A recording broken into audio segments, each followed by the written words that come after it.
you know? The necessity. It's a necessity. It helps us to get through it. Okay. Hi, everyone. It looks like we are now streaming on Facebook. So hello, for those of you who I don't know, or who I don't know who are watching, or who were tuning in for the first time. I'm Cantor Lisa Peicott. I'm one of the cantors here at Wilshire Boulevard Temple.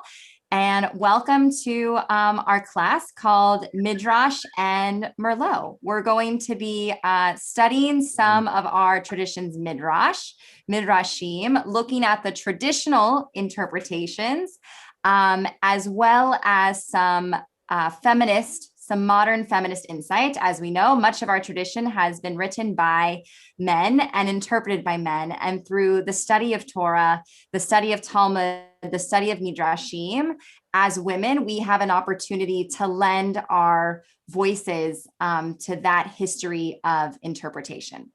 So one of the questions that might have been on your mind when you saw the title for this class is, what is Midrash? And that is a very good question to start with.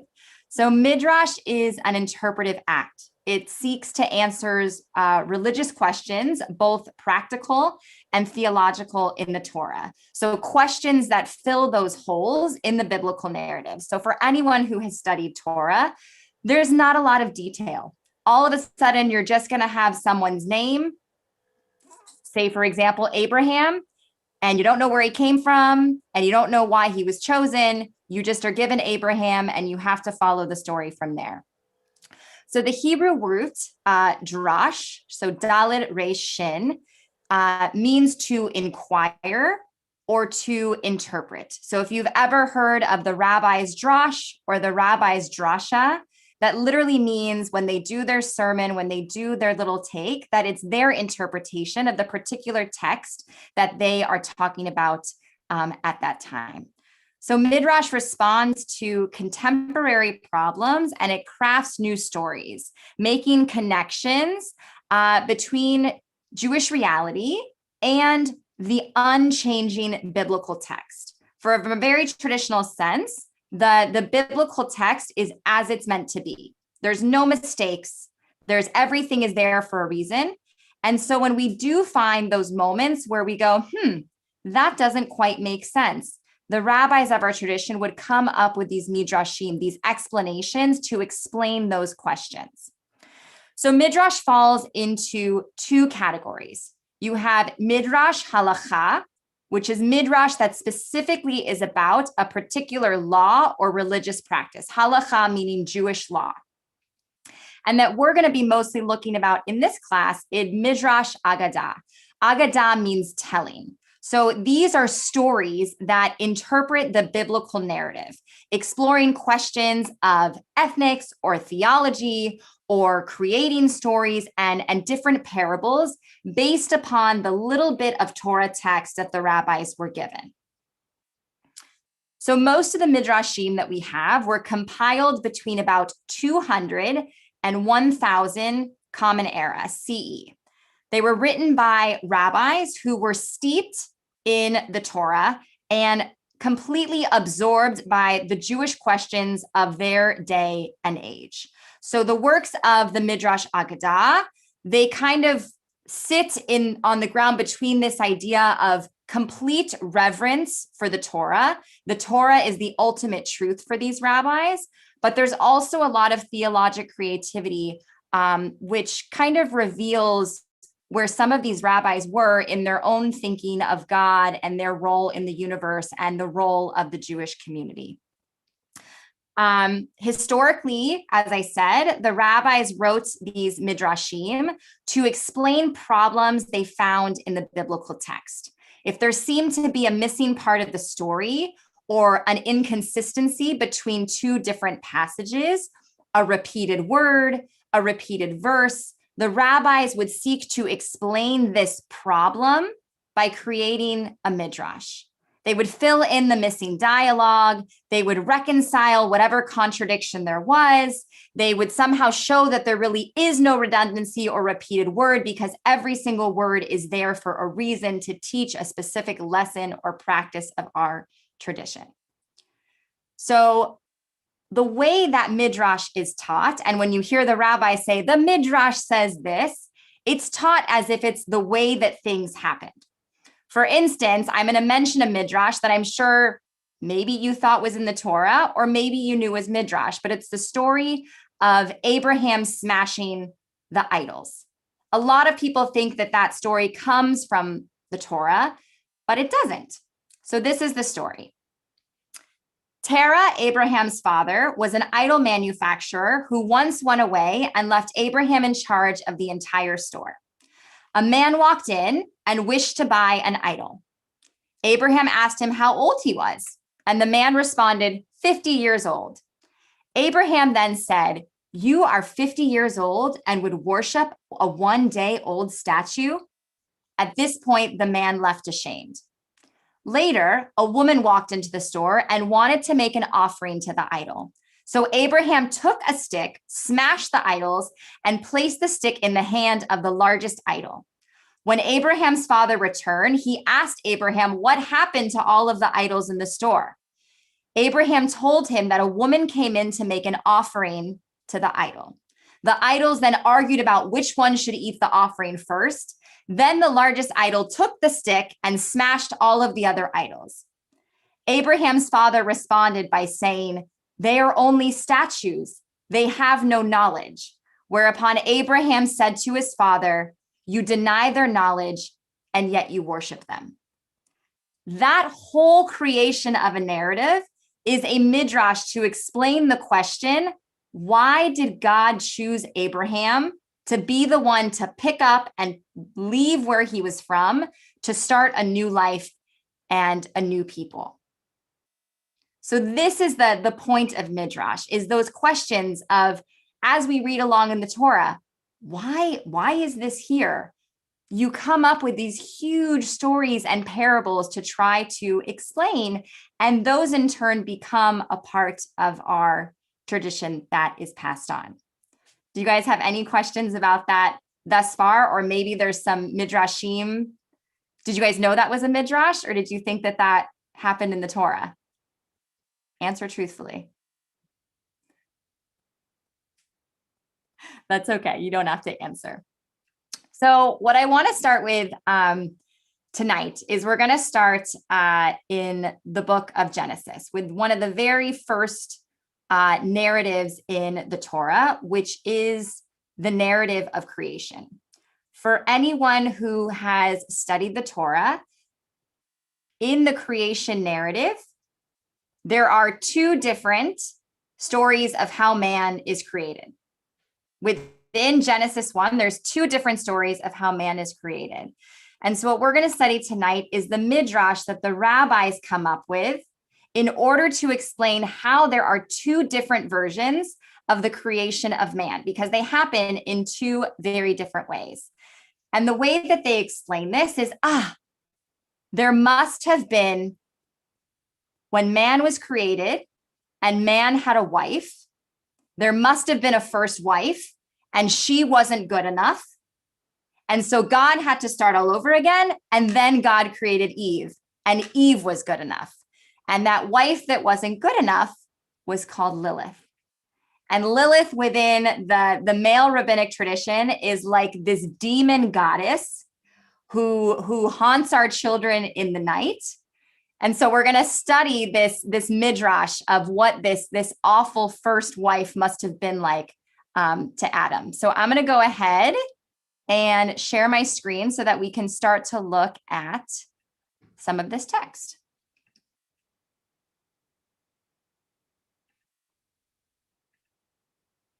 Perfect. Okay. So this class is titled The Legend of Lilith and the Role of Woman. So if anybody, and I can also, if it's too hard for you guys to look at it on the screen, I can also share the document. You can open it on a separate one. I don't know which one's easier for you, but if you'd like me to send you the link, I can also do that as well. Can I put anyone on the spot, and anyone want to read the English for Genesis 1? Go ahead, Jeff. So this is the first story of the creation of man and woman. And God said, "Let us make man in our image, after our likeness. They shall rule the fish of the sea, the birds of the sky, the cattle, the whole earth, and all the creeping things that creep on the earth. And God created man in his image. In the image of God, he created him. Male and female, he created them. God blessed them, and God said to them, be fertile and increase. Fill the earth and master it, and rule the fish of the sea, the birds of the sky, and all the living things that creep on earth. God said, see, I give you every seed-bearing plant that is upon all the earth, and every tree that has seed-bearing fruit. They shall be yours for food. Okay, so we have the first narrative of creation, and in it, man and woman are created at the same time, right? God created them, man and woman. So that's the first part. So then a couple of verses later, all of a sudden, we have a repeat. Would anyone like to read? This is Genesis 2. Go ahead, Merle, you want to read? So the Lord cast a deep sleep upon the man, and while he slept, he took one of his ribs and closed up the flesh at that spot. And the Lord fashioned the rib. Don't move it. Oh, sorry. And the Lord God fashioned the rib that he had taken from the man into a woman, and he brought her to the man. Then the man said, This one at least is bone of my bones and flesh of my flesh. This one shall be called woman. From the man was she taken. Hence a man leaves his father and mother and clings to his wife, so that they become one flesh. Beautiful. Okay, I'm going to stop my share for right now. Okay. So in the first one that Jeff read, how are humans created? At the same time. At the same time. In Genesis 2, a very different story. How are man and woman created? Sequentially. Right? So we have Adam is literally created from dust. And once we have Adam created, we're told that God then removes a rib from Adam's side. And from that, Eve is born. So man is created first, woman is created second. So the rabbis go, how can we have two creations of mankind? There must be an explanation. Who was this first woman? And as I said, they name her, and that is Lilith. So the rabbis are trying to reconcile these two stories because they have to exist for some reason. It couldn't be that they're from two different time periods. It couldn't be that maybe somebody made a mistake and entered the story again. There had to be an explanation, and the rabbis created the legend of Lilith as the first woman. So I'm going to go ahead and share my screen again. And now we're going to read, it's called the Alphabet of Ben Sira. And this is the narrative that they come up about Lilith.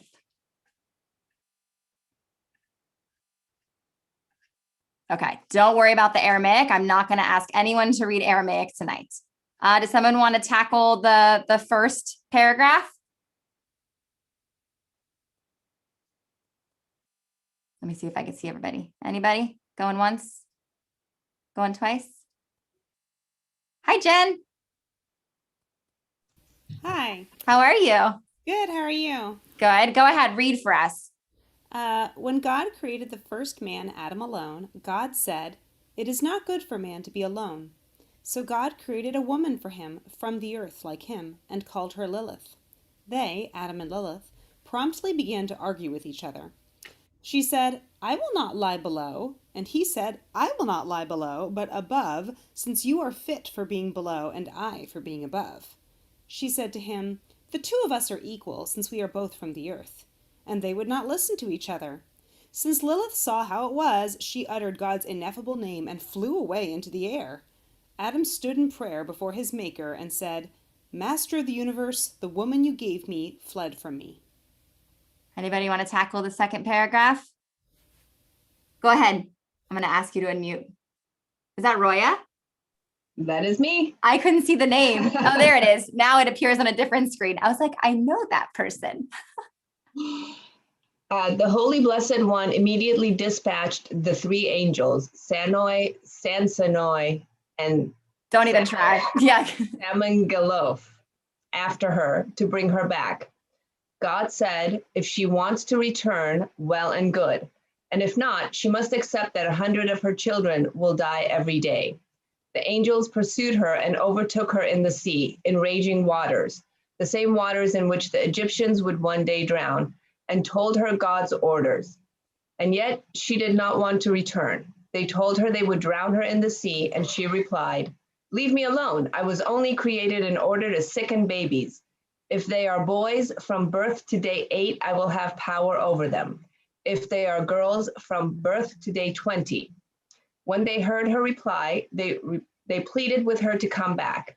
She swore to them in the name of the living God that whenever she would see them or their names or their images on an amulet, she would not overpower that baby, and she accepted that 100 of her children would die every day. Therefore, 100 of the demons die every day, and therefore we write the names of the three angels on amulets of young children.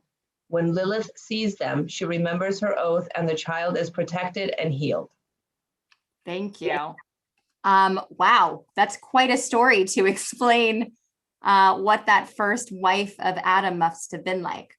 So here's a question for anybody. So was anyone given a red ribbon to put on your crib when you had your first baby, or anything red? It's like an old Ashkenazic wives' tale, but that red color of the amulet is supposed to stave off the demon Lilith, who the rabbis created this narrative is responsible for miscarriages, is responsible for when babies die of things like SIDS, that it's Lilith. It's this demon woman that wasn't good enough to be the first wife of Adam. And that's how the rabbis explain the two different creation narratives.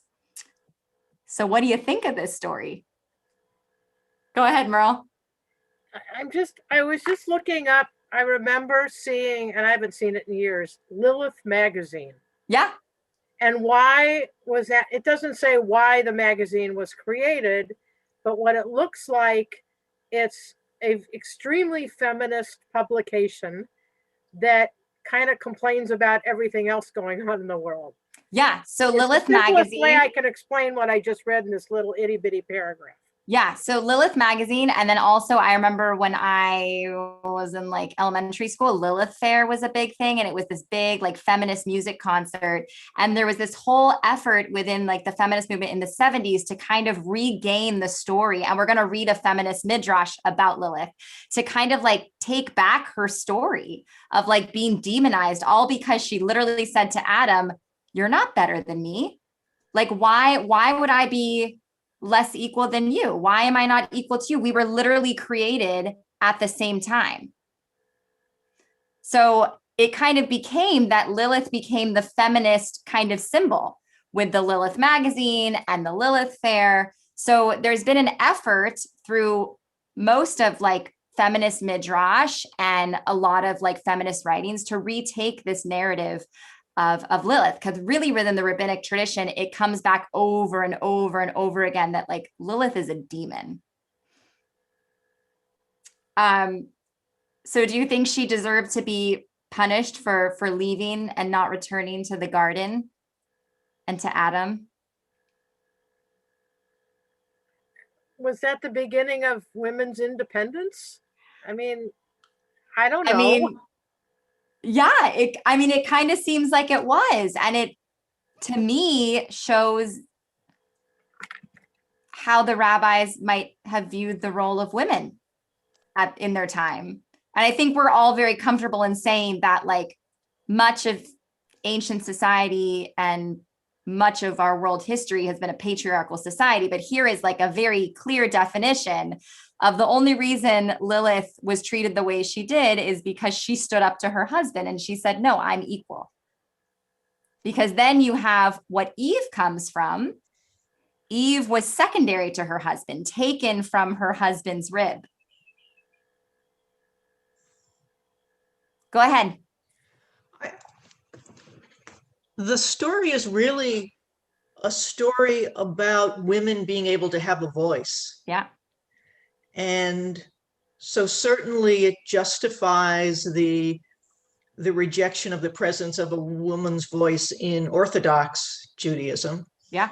And the rejection of women even singing, of their voice being heard. And so in that way, I think it's a really seminal text for all of Judaism, and says a lot about Reform Judaism's willingness to accept women's voices. Yeah. And it says a lot about now that before 1970, I'm going to get the date wrong. Maybe it was 1976, 1977. You have the first female rabbi ordained. In the 80s, you have the first female cantor. So this wasn't something that women were going back into our text to look at and to say like, hey, like this isn't our history. This isn't my tradition. Like we now need to reinterpret this tradition so that it suits an egalitarian view. Because as we said, it was the men reviewing it. The men of the Talmud, the man of the Sanhedrin, the male rabbis. And so it's so important as women for us to study this text and to literally give our voice to our tradition, because our tradition has been handed down to us mostly by men. And so like women's Torah study and women's study of midrashim and women engaging in our text is just so pivotal to this tradition continuing on and growing and expanding to really represent all viewpoints that is the Jewish people. Okay. Do you accept that this story is a plausible way to reconcile the two narratives of creation? Did you remember that there were two stories of creation? It's like something like in religious school. I remember they kind of like drilled into us and we had to study the text. But a lot of people just know the story of the rib because it's such a like great kind of picture of woman being created from man's side. Anybody else have any comments about that? Go ahead, Merle. I think I learned it at one time. I mean, it was a long time ago since I was in religious school. I'm 71. But I also, I look at both sides as, I think it was Mara that said, Orthodox Judaism and Reform Judaism. I'm not sure where conservative Judaism fits into this. Well, conservative egalitarian, that was a big movement. And yes. And I do remember when we hired our first female rabbi here in Phoenix and our first female cantor, in one of the Reform congregations, people were up in arms, like, well, what makes them so qualified? Not even knowing what the word rabbi means or what a cantor is capable of doing. They were like I would say classical conservative or Reform Judaism Jews raised in classical Reform congregations were like, what is this all about? Because they'd never seen it before. Yeah. And in some cases, people still question it, which I just throw up my arms and walk away because I don't get it. Yeah. Jeff, do you have a question?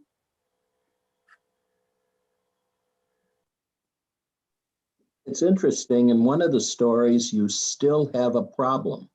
And the problem is God punishes Lilith by saying her children are going to die. Yeah. So there is no sense of true equality, value, or ability to create their own path or future. Yeah. So it really begins again, the same system of lack of independent control of your life or your actions that God institutes almost in the beginning of the story. Yeah. I mean, the judgment comes down from literally the highest place. The decision. Exactly. And it's condoned. The behavior, Adam's behavior is condoned and supported by God in this midrash. Yeah.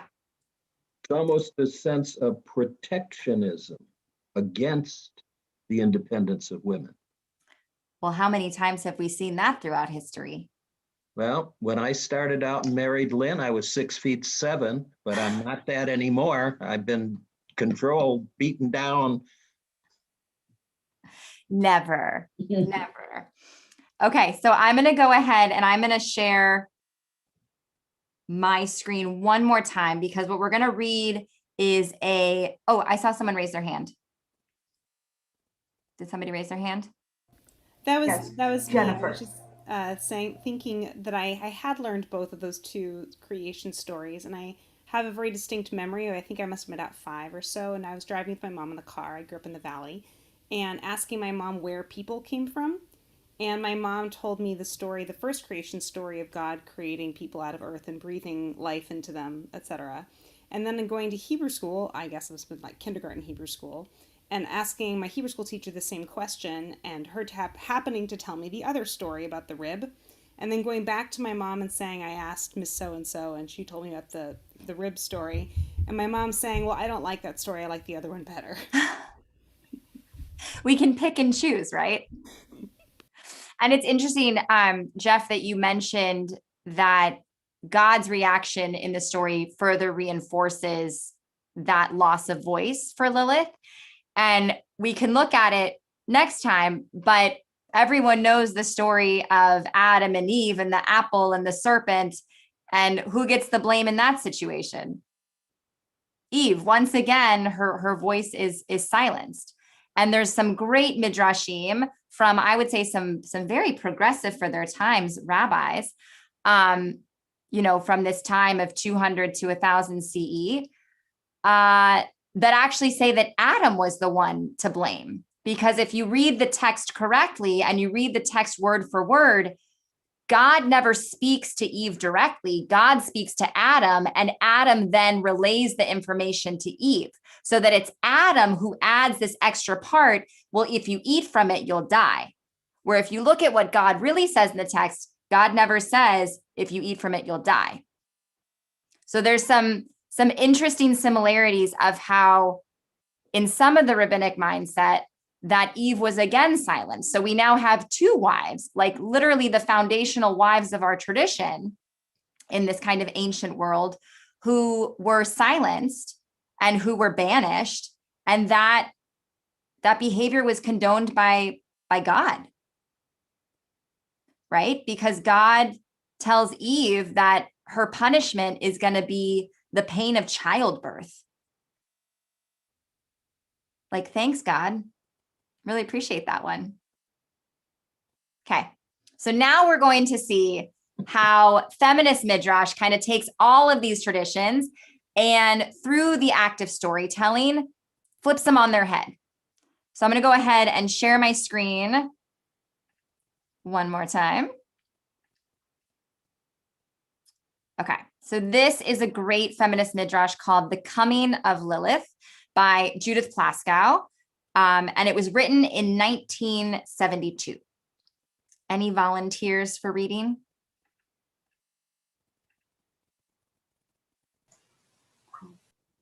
I heard someone unmute. You heard me unmute, Andrea Miller. Do you want to read? Okay. Okay, go ahead. In the beginning, the Lord God formed Adam and Lilith from the dust of the ground and breathed into their nostrils the breath of life. Created from the same source, both having been formed from the ground, they were equal in all ways. Adam, being a man, didn't like this situation, and he looked for ways to change it. He said, I'll have my figs now, Lilith, ordering her to wait on him, and he tried to leave to her the daily tasks of life in the garden. But Lilith wasn't one to take any nonsense. She picked herself up, uttered God's holy name, and flew away. Well now, Lord, complained Adam, that uppity woman you sent me has gone and deserted me. The Lord, inclined to be sympathetic, sent his messengers after Lilith, telling her to shape up and return to Adam or face dire punishment. She, however, preferring anything to living with Adam, decided to stay where she was. And so God, after more careful consideration this time, caused a deep sleep to fall on Adam, and out of one of his ribs created for him a second companion, Eve. Anybody want to take over? This is a good story. Esther, you want to read for us? Sure. For a time, Eve and Adam had a good thing going. Adam was happy now, and Eve, though she occasionally sensed capacities within herself that remained undeveloped, was basically satisfied with the role of Adam's wife and helper. The only thing that really disturbed her was the excluding closeness of the relationship between Adam and God. Adam and God just seemed to have more in common, both being men, Possibly. and Adam came to identify with God more and more. After a while, that made God a bit uncomfortable too, and he started going over in his mind whether he may not have made a mistake letting Adam talk him into banishing Lilith and creating Eve, seeing the power that gave Adam. Meanwhile, Lilith, all alone, attempted from time to time to rejoin the human community in the garden. After her first fruitless attempt to breach its walls, Adam worked hard to build them stronger, even getting Eve to help him. He told her fearsome stories of the demon Lilith, who threatens women in childbirth and steals children from their cradles in the middle of the night. The second time Lilith came, she stormed the garden's main gate, and a great battle ensued between her and Adam, in which she was finally defeated. This time, however, before Lilith got away, Eve got a glimpse of her and saw she was a woman like herself. Anybody want to take over? Okay, I'll read. After this encounter, seeds of curiosity and doubt began to grow in Eve's mind. Was Lilith indeed just another woman? Adam had said she was a demon, another woman. The very idea attracted Eve. She had never seen another creature like herself before, and how beautiful and strong Lilith looked, how bravely she had fought. Slowly, slowly, Eve began to think about the limits of her own life within the garden.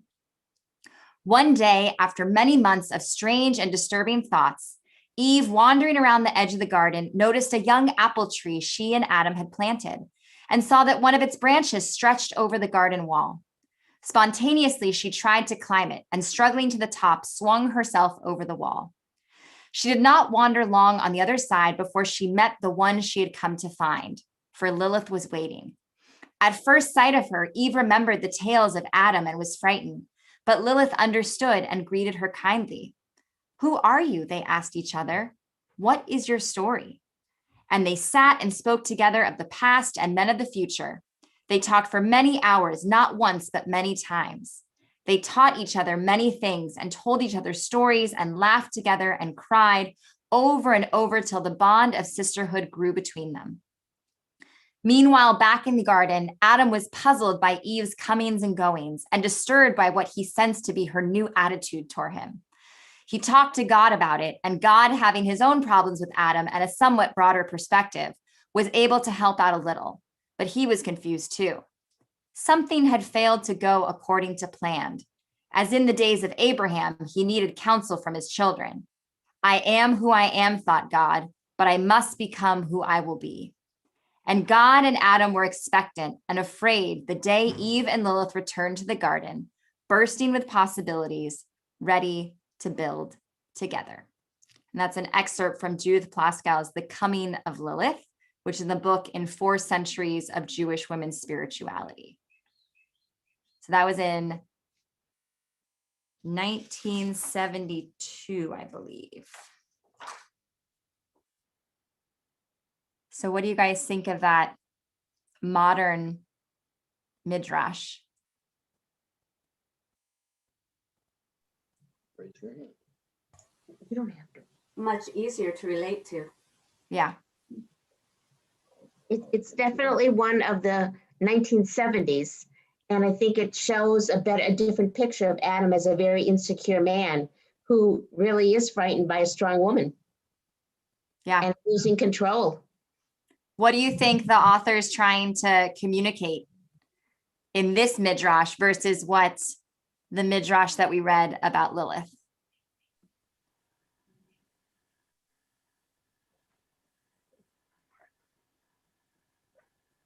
I kind of feel like God's not feeling so secure himself,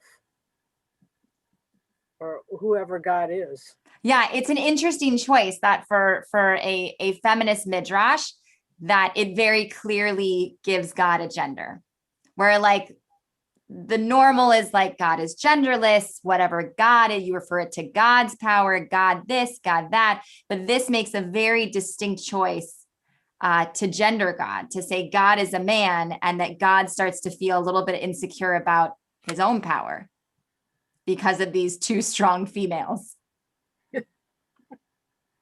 Me, when I hear these different types of versions of the Midrash, it makes me a little bit uncomfortable. Growing up, I'm older than most of the people there, but I don't even remember from Sunday school all the way through Hebrew high school ever hearing about Lilith. I'm 73, so I grew up, going to Hebrew school in the 50s. My bat mitzvah was in 1960. I honestly can tell you, unless I'm beginning to forget things, which is possible, that I don't remember hearing much of Lilith or even hearing about Lilith. It was all Adam and Eve. Yeah. And so now when I'm starting to hear some of these other interpretations, it makes me question. And that's a little unnerving for me, I think. That you'd never heard this midrash before about Lilith. Right.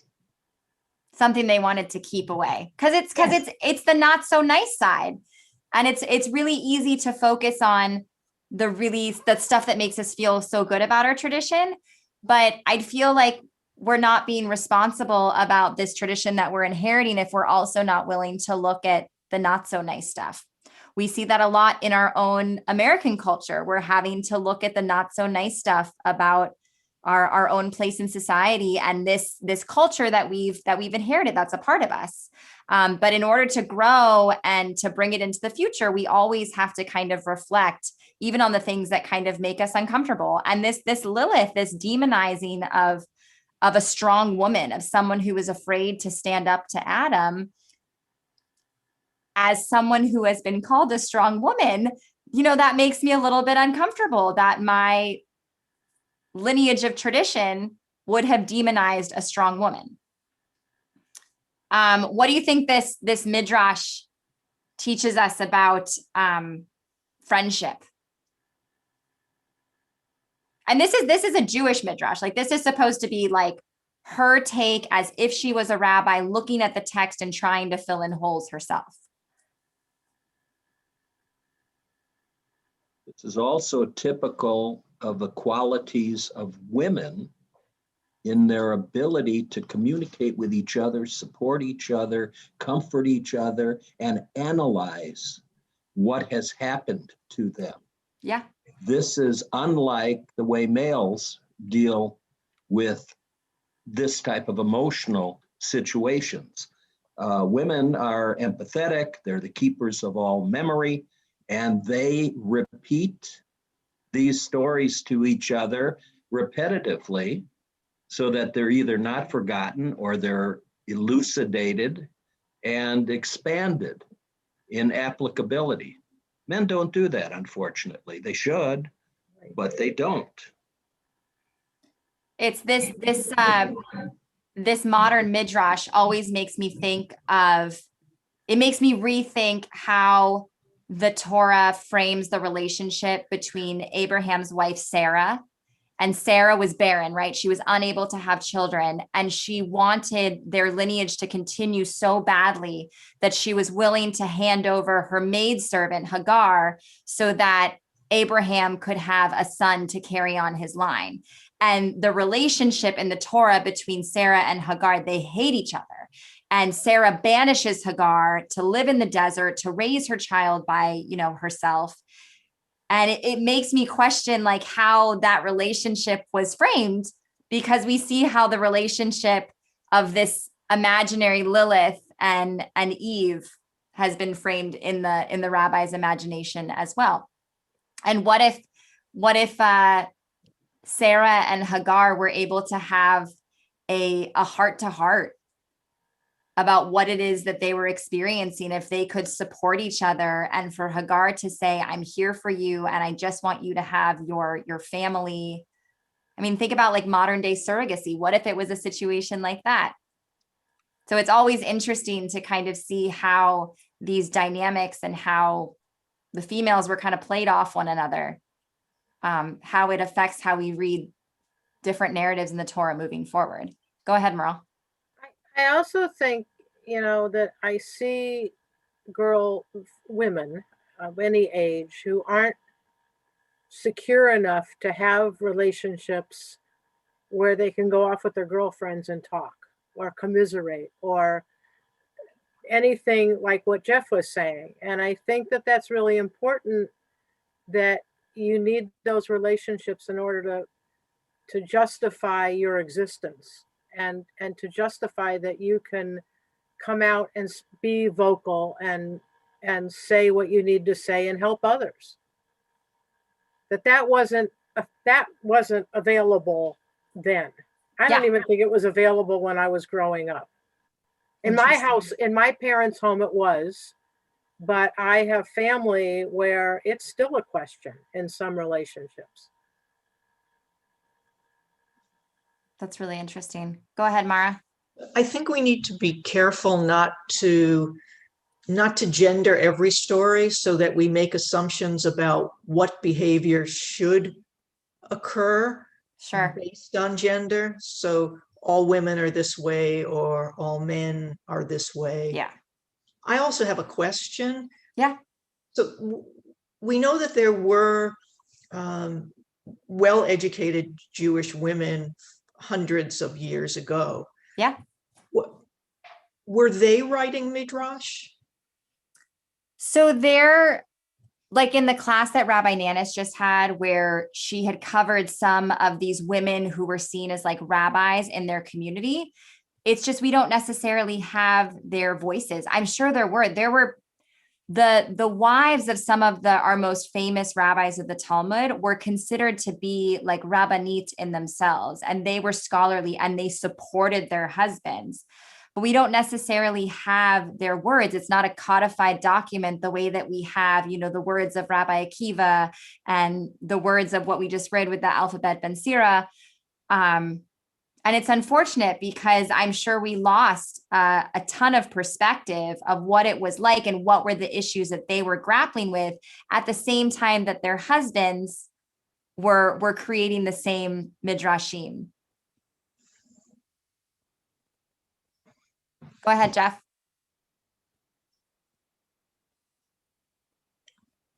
Just unmuting, sorry. One of the things historically that changed women's voice was actually developing of the printing press in 1438. Women were allowed to begin to educate themselves and read.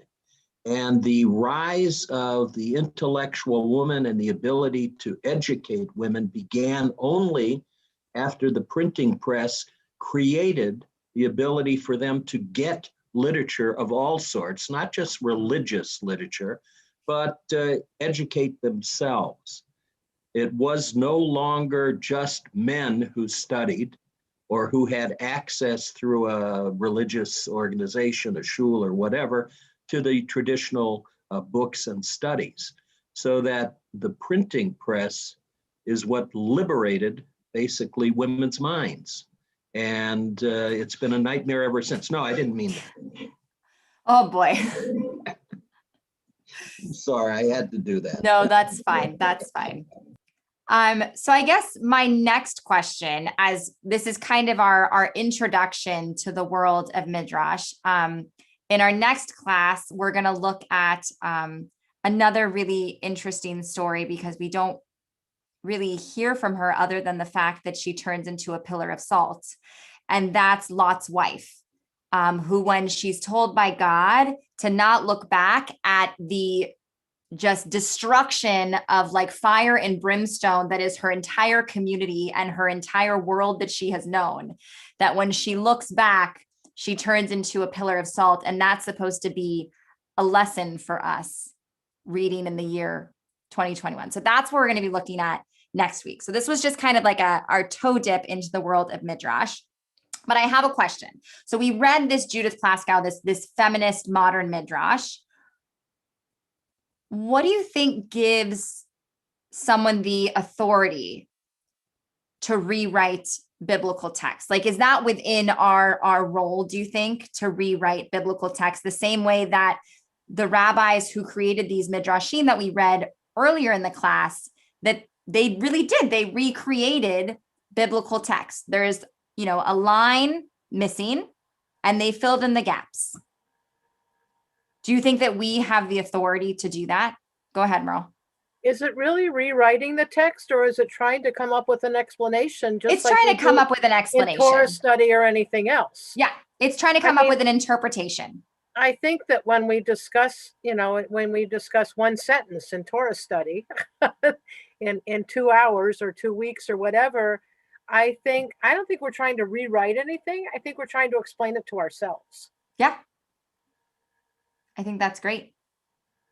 So do you think everyone has the ability to write midrashim? Because that's my goal by the end of the class, is that we're going to write our own midrashim. Maybe kind of. I do.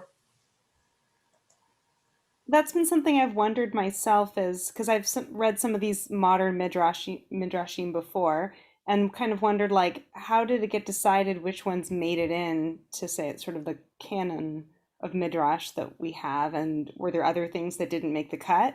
I know. I've always wondered that too. Like, what are the things, like the politics that must have been involved in that Sanhedrin, or like in medieval time, of who got to put their stuff in, whose wasn't good enough. It's really interesting to think about, of like what was left on the cutting room floor, like what ideas are missing from how we interpret our tradition. I took a class from Lou Barth like 30 years ago on, rabbi that wrote Midrash.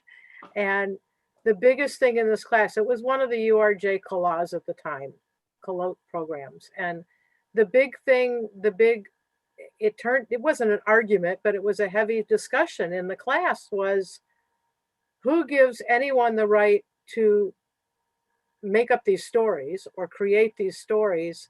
And what Jennifer just asked, how, when we read a book with midrashim in it, do we take it seriously? Do we read it as a storybook?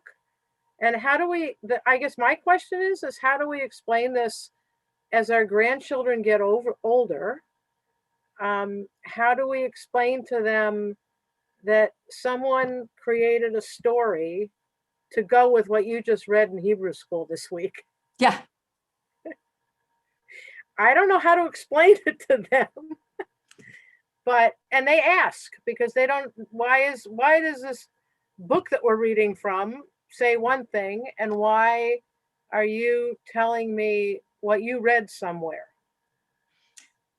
Yeah. And it's really, I remember in seminary school that before we had like the written Torah, it was an oral tradition. I remember learning about the fact that there were literally think of like theater actors that would go around from town to town, and they were responsible for passing around this tradition of these narratives through almost like a Shakespearean play. They would act it out. And how much of that probably might have gotten twisted along the way. These are where my thoughts went. And it almost seems that it's always been that way. And I also think back to, when God gives Moses the 2 tablets the first time, it's literally here you go, here's the laws. And, Moses goes down the mountain and he sees everyone dancing around the golden calf, and he throws them and he destroys it, and the tablets are gone. So then Moses goes back up the mountain, and it very carefully doesn't say that God doesn't hand Moses the tablets. It's that Moses dictates what it is that God is saying. So it's already going through one level of interpretation, one level of the telephone. Do you see what I mean? Because it's not God handing it to Moses. It's that Moses interpreted what God said.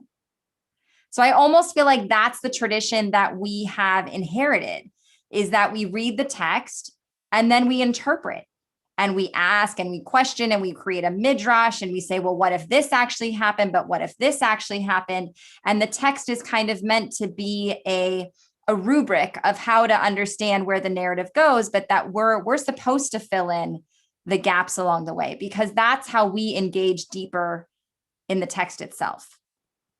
That's how I've always seen the role of interpretation, is that by asking these questions and coming up with these extra narratives, we then engage deeper into the text and we find ourselves in the text and we find something that resonates in the text deeply within us.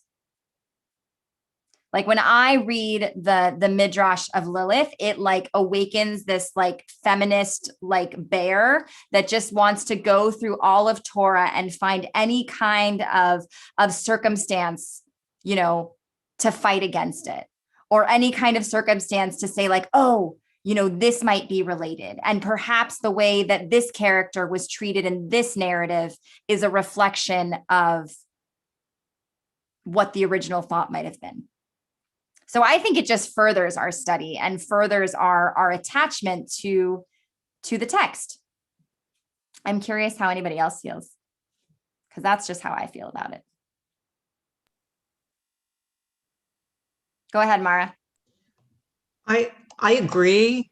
And I would take it in a slightly different direction. That is, if we have that spark of God within us, if we have the Shekhinah in us, yeah, then it's incumbent upon us to write midrash, to channel that spirit into a way that we can better understand what God wants of us.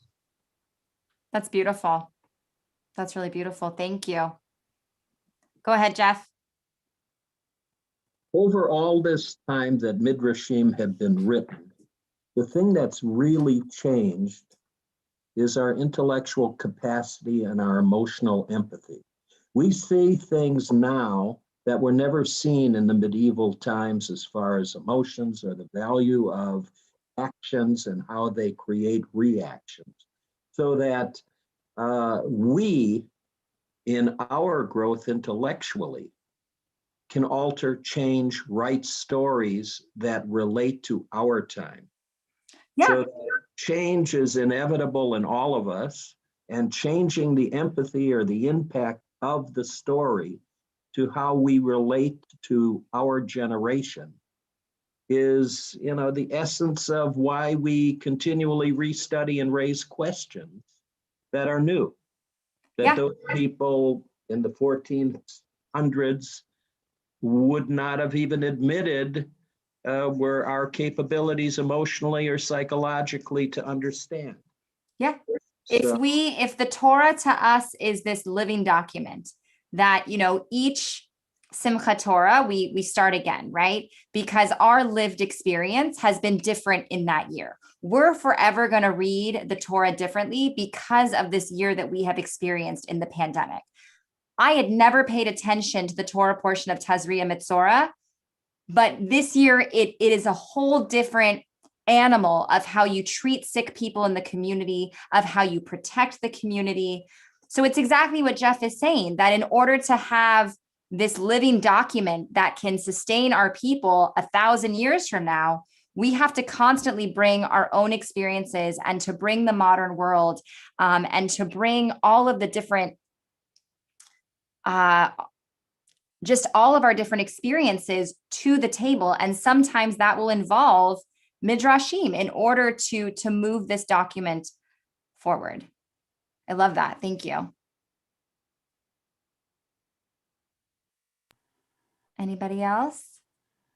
Go ahead, Esther. I'm really enjoying this opportunity to learn together. And I just wanted to share one observation, and that is that I actually didn't have any formal, Jewish education when I was younger, and a lot of this learning I've been able to enjoy as an adult, and having just had my adult bat mitzvah with the temple recently, which was a blessing and wonderful and amazing, and I highly recommend it. I'm just honestly, the idea that I could be empowered or have the authority to write midrash is still kind of like burning in my ears, and my cheeks are still pink with the idea that like I could. Why couldn't I? So I really didn't hear too much after that. That's sort of what's kind of bouncing around in my head, but I we'll think about it and appreciate the opportunity to kind of explore that further. So thank you. Awesome. Thanks for sharing. I think the more that we are given opportunities, excuse me, just like the class, the group that you had talking about motherhood and everyone's different stories. There was a time when we couldn't publicly tell these stories or share them and have the empathy for one another that was shown. And I think that this is just one more example. I mean, growing up, nobody knew from Torah study. And I remember my mother starting to go to Lunch and Learn, and that was like the beginning of Torah study at Temple. And I think now to be able to, whether we read Midrash, discuss it or whatever, it's the beginning of it's a continuation of our being able to discuss what so many of us never understood before and never had the opportunity to discuss or learn before. And I just think that it's a really important thing. We're like growing by learning and discussing the things that we're learning and discussing. Yeah. Beautiful. Okay. Well, thank you, everybody. This has been a really fun evening. I look forward to our next class as we'll dive a little bit deeper into the world of midrashim. If you guys have any questions, I'm happy to stay on after the fact, after we go off live. Feel free to email me. I love talking about this stuff and could talk about it forever. So thank you. Happy to hear from any of you. Thanks a lot. Okay. Have a great night. You too. Thanks. Bye. Good night. Good night. Night.